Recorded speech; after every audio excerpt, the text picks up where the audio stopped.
तो मूवी के स्टार्ट में हम उन्हीं जादूगरों में से एक को देखते हैं जिसका नाम डैनियल है और वो प्लेइंग कार्ड से सब लोगों को अपना जादू दिखा रहा है। यहीं से सीन कट होकर मैरिट की तरफ जाते हैं जो हिप्नोटाइजिंग मास्टर है, यानी वो किसी को भी हिप्नोटाइज करके अपना काम करवा सकता था।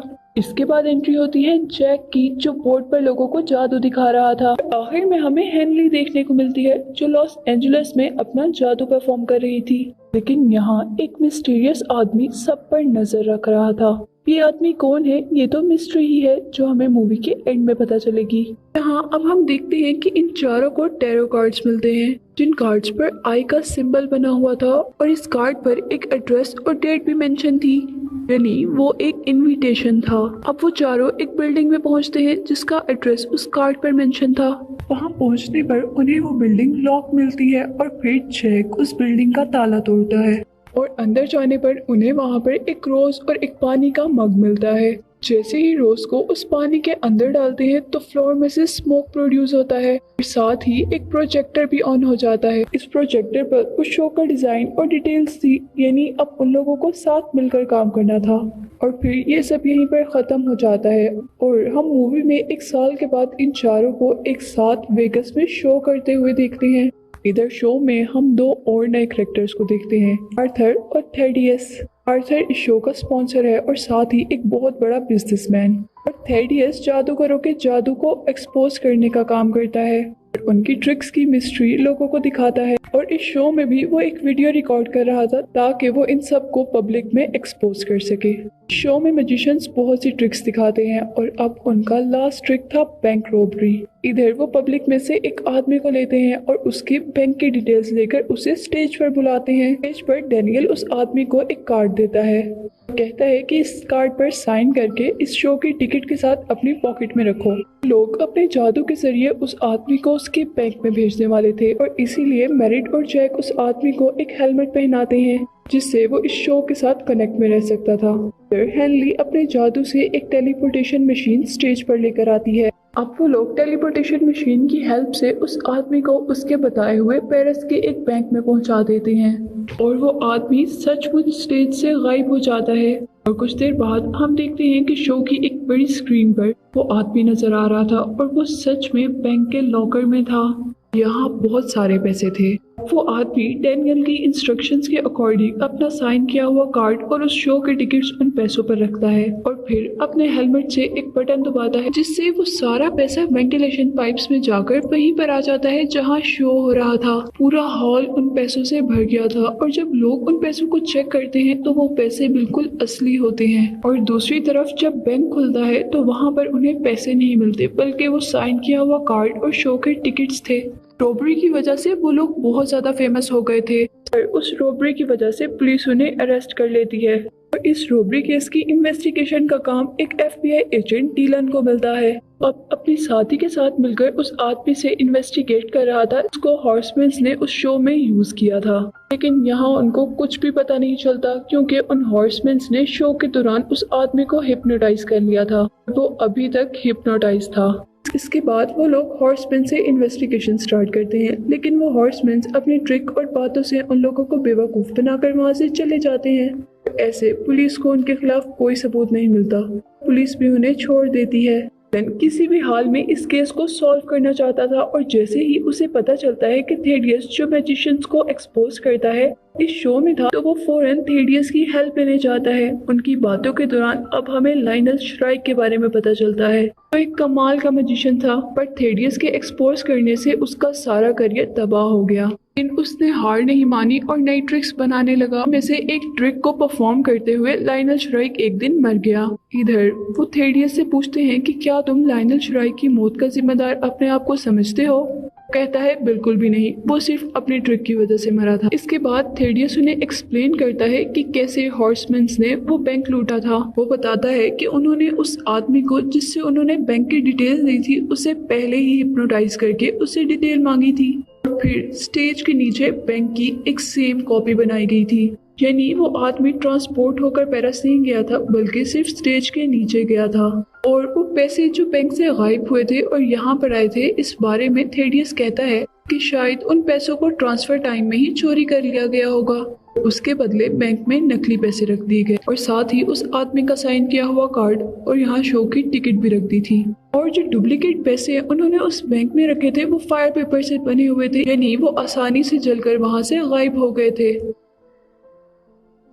के बाद हम हॉर्समैन्स को अब एक नए शो में देखते हैं। हॉर्समैन्स के इस शो में डिलन, उसके साथी और थेडियस भी आते हैं। अब वो इस शो में अपनी लास्ट ट्रिक के लिए एक बिजनेसमैन आर्थर को बुलाते हैं और आर्थर ही इनके शो का स्पॉन्सर था। इधर डैनियल शो में आए लोगों से उनका बैंक बैलेंस चेक करने को कहता है। इसके बाद हेनली एक बहुत बड़ा सा चेक लेके आई होती है जिसमें वो पैसे मेंशन थे जो आर्थर के प्राइवेट बैंक अकाउंट में थे, जो अप्रोक्सीमेटली $140 मिलियन थे। और यहाँ मेरिट शो में आए हुए लोगों से दोबारा उनका बैंक बैलेंस चेक करने को कहता है और हैरानकुन तौर पर उनके अकाउंट में बैंक बैलेंस बढ़ता जा रहा था।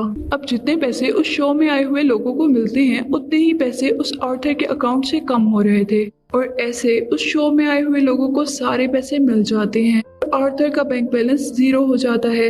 अब हॉर्समैन बताते हैं कि इस शो में आए सभी लोगों को जानबूझकर बुलाया गया था। लोगों को नेचुरल डिजास्टर की वजह से नुकसान उठाना पड़ा था। जब वो लोग इंश्योरेंस क्लेम करने गए थे तब उन्हें इंश्योरेंस के पैसे नहीं मिले। ये इंश्योरेंस कंपनी आर्थर की थी और इसीलिए उसके बैंक अकाउंट से सारे पैसे निकालकर इन लोगों को दे दिए गए। ये सब बताकर वो हॉर्समैन वहां से गायब हो जाते हैं। डिलन उन लोगों को पकड़ना चाहता था लेकिन वो फिर भी यहाँ से भागने में कामयाब हो गए थे। नेक्स्ट डे डिलन की साथी डिलन को द आई मैजिशियंस कम्युनिटी के बारे में बताती है, जो अमीरों से पैसा लूटकर गरीबों को देते थे। साथ ही वो इस दुनिया में गलत कामों को भी रोका करते थे। वो बताती है कि द आई कम्युनिटी हर 100 साल में 2 से 3 मैजिशियंस को अपनी कम्युनिटी में शामिल करते हैं। और फिर वो कहती है कि मुझे लगता है कि शायद वो हॉर्समैन्स इस आई कम्युनिटी में शामिल होना चाहते हैं और इसीलिए वो ऐसा कर रहे हैं। तब डिलन उसकी तरफ देखता है और कुछ सोचते हुए कहता है कि मुझे तो लगता है कि उनके साथ कोई 5वां आदमी में मिला हुआ है जो उनकी हेल्प करता है। इसी के बाद हम देखते हैं कि डिलन के फोन में कोई खराबी आ रही थी और जैसे ही वो फोन चेक करता है तो उसे पता चलता है कि वो तो उसका फोन है ही नहीं। उसका फोन तो डैनियल के पास है और इस फोन में आए हुए सभी मैसेजेस और कॉल्स ट्रेस हो रही थी। और इसके बाद इन्वेस्टिगेशन करने पर डिलन को उनका एड्रेस मिलता है जहां पर वो हॉर्समैन्स 1 साल से रह रहे थे। पर डिलन के वहां पहुंचने से पहले वो हॉर्समैन्स अपने सारे सबूत मिटा देते हैं। देखते हैं कि जैक कुछ पेपर चला रहा होता है और तभी डिलन वहां आ जाता है। बाकी तीनों हॉर्समैन्स वहां से चले गए थे, सिर्फ जैक ही वहां पर रह जाता है। जैक का अभी भी कुछ काम पड़ा था और इतने में ही दोनों के दरमियान में फाइट शुरू हो जाती है, लेकिन जैक वो पेपर्स लेकर वहां से भागने में कामयाब हो जाता है। अब हम देखते हैं कि जैक की कार के पीछे सभी FBI की कार्स लगी हुई थी क्योंकि वो जैक को पकड़ना चाहते थे और उससे वो डॉक्यूमेंट्स लेना चाहते थे जो उसके हाथ में थे। यहीं पर जैक की कार का एक्सीडेंट हो जाता है और वो मर जाता है। डिलन जल्दी से उसकी कार से वो डॉक्यूमेंट्स ले आता है और इतने में ही वो गाड़ी ब्लास्ट हो जाती है। यहाँ डिलन को उन पेपर से पता चलता है कि अब हॉर्समैन प्राइवेट सिक्योरिटी कॉन्ट्रैक्टर को लूटने वाले हैं जिसने मिलियंस डॉलर की करप्शन की हुई थी। इस चीज की इन्वेस्टिगेशन गवर्नमेंट भी कर रही थी और ये केस भी डिलन के ही अंडर था। और यहीं पर हमें ये भी पता चलता है कि डैनियल ने ये सारी इन्फॉर्मेशन डिलन के मोबाइल से ही ली थी। अब उनको पता चलता है कि वो सारे पैसे एक बहुत सिक्योर लॉकर में हैं और उस लॉकर को एक हाउस में रखा गया है। FBI की टीम उस बॉक्स की सिक्योरिटी के लिए वहां पर जाती है, लेकिन वहां जाने पर उन्हें वो हाउस बिल्कुल खाली मिलता है, यानी वहां पर कोई लॉकर नहीं था। और तब इन्वेस्टिगेशन करने पर पता चलता है कि डिलन के बॉस ने ही उस बॉक्स को ट्रांसफर करने की परमिशन दी थी, यानी उन हॉर्समैन्स ने उसके बॉस को भी हिप्नोटाइज कर लिया था। और जैसे ही अब डिलन उस ट्रक को ढूंढते हैं जिसमें वो तिजोरी थी तो वो देखते हैं कि वो लॉकर तो गलत है और इस लॉकर में सिर्फ बलून्स ही बलून्स भरे हुए हैं। यहाँ अब हम उन हॉर्समैन्स को YouTube की एक वीडियो पर देखते हैं जहाँ वो अपने नए और आखिरी शो के बारे में बता रहे थे कि उनका शो किस जगह और किस टाइम पर होगा और ये शो बिल्कुल फ्री होगा, इसे सारे देखने आ सकते हैं। और ये सब FBI की टीम को भी पता चल जाता है और FBI की टीम भी वहाँ जाती है जहाँ पर उनका शो था। यहाँ मैजिशियंस बिल्डिंग के अंदर से लाइव ब्रॉडकास्ट करते हैं। प्रोजेक्टर से बिल्डिंग के ऊपर शो हो रहा था। फिर वो लोग बिल्डिंग के रूफ पर जाते हैं जहां उन्हें FBI पकड़ने आ जाती है, लेकिन FBI उन्हें पकड़ नहीं पाती क्योंकि वो सिर्फ पुतले थे। वो देखते हैं कि यहाँ वो तीनों मैजिशियंस दूसरी बिल्डिंग के टॉप पर थे। वो लोग अपने फैन से बात करते हैं और साथ ही वो बिल्डिंग से जंप लगा देते हैं। यहाँ भी वो तीनों असली नहीं थे, सिर्फ प्रोजेक्टर्स थे। इतने में ही वहाँ से सारे पैसे उड़ने लगते हैं। हमें दिखाया जाता है कि वो तीनों बिल्डिंग के पीछे से ही भाग रहे हैं। सभी लोग वो पैसा जमा करने के लिए लग गए थे, लेकिन एक FBI एजेंट देखता है कि वो पैसा तो नकली था। और फिर उनके लिए ये मिस्ट्री हो जाती है कि अगर ये पैसा नकली है तो असली पैसा कहाँ है। और इतने में ही थेडियस जो अपनी कार की तरफ जा रहा था, जब अपनी कार को अनलॉक करता है तो उसकी कार में से पैसे निकलते हैं, जिससे जाहिर होता है कि ये पैसे उसने चुराए थे या उसके लिए चुराए गए थे। और तब पुलिस थेडियस को अरेस्ट कर लेती है। और इधर डिलन को लगता है कि यह हॉर्समैन्स का 5वां साथी है। तो यहाँ डिलन जेल में थेडियस से मिलने आता है और थेडियस डिलन को कहता है कि मुझे पता है कि ये सब उन मैजिशियंस ने कैसे किया। वो कहता है कि जैक भी मरा नहीं है, वो भी जिंदा है। बताता है कि जिस गाड़ी में जैक भाग रहा था और जिस गाड़ी का FBI पीछा कर रही थी, वो दोनों गाड़ियां कोई और थी। जिस कार का FBI पीछा कर रही थी उसमें जैक नहीं था। फिर वो बताता है कि उस हाउस में जब तुमने देखा कि वहाँ लॉकर नहीं है और वो खाली है, भी एक सिर्फ स्कैम था, यानी उन्होंने उस लॉकर के आगे एक मिरर लगा दिया था, जिससे तुम्हें वो रूम खाली लगा। और इसी के साथ वो कहता है कि जब तुम लोग दूसरे लॉकर को ढूंढने गए तो तभी जैक वहाँ पर आता है, मिरर तोड़कर, और साथ ही वो लॉकर तोड़कर सारे पैसे ले जाता है। यहाँ डिलन उससे कहता है कि कोई खुद को मरने का नाटक क्यों करेगा, उन्होंने तो पैसे भी नहीं रखे, कोई इतना बड़ा रिस्क क्यों लेगा।